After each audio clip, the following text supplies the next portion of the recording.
آستا دویمین یا شامپیون خواچونا لسر آوه به بشتاری وزیر ورزشکاری و جوانی مراد قاسپولو ریوبرین حکومت و باجار جوله مرگه لسر آوا زاپه دنابر 25 و 29 جوتمه ده هات درخستن.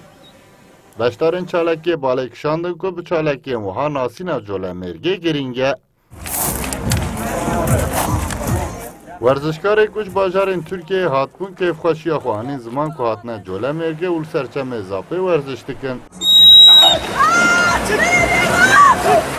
Şimal Damla Altınsoy Muğla ve Ege Usluji Jirdala Manasır ve Antalya'yı beştarın. Buraya ilk defa geliyoruz.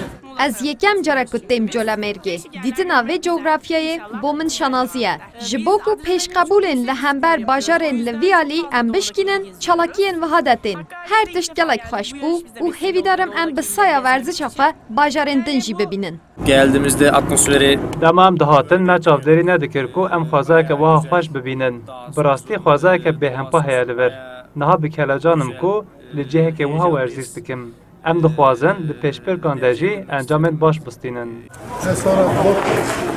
به سردما شامپیونایی دا تنه پیشبر کو ورزش نهاتن کرن کنسرت و چالکین هنری جهاتن درخستن.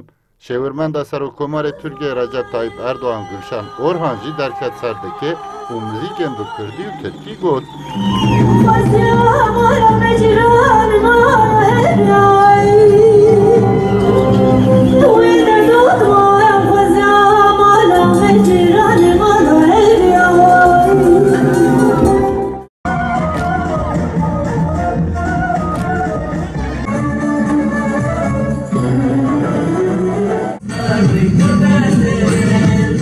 ورزشکاران کرجی کیفخوشی خود درخستنا چالکی گل جوله مرگی هاتیه کرن راگهاندن. همین گلک به کیفخوشنا شامپیونه هاتیه جوله مرگی در جای سنبی سرآوازی و کوچونه همتین هم گلک به کیفخوشن.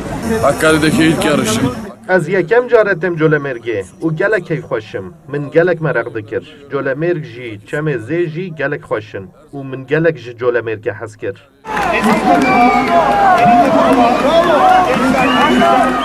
شامپیونه رافتینگه به بشتاریه جه 26 گلوبان 40 تیمان و 45 ورزشکاران هات بیگانین و د انجام داجی دو تیمین دالامانا نافچه آنتالیای تیمکی شاخا نافچه وانه و تیمکی درسینه سرکتنا به دست خستن.